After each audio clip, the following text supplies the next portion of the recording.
You are looking at Julian's pronunciation guide, where we look at how to pronounce better some of the most mispronounced words in the world, like this other curious word. But how do you say what you're looking for today?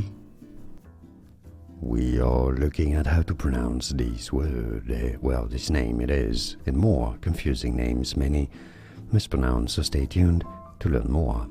Two different ways of pronouncing it. In English it's generally said as Ennard, Ennard or Ennard, but some say it also as Ennard, but generally Ennard.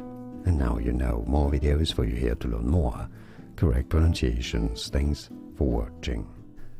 Here are more videos on how to pronounce more confusing words and names too many mispronounced. Like this video if you found it useful. I appreciate your support. I'll see you soon and thanks for watching.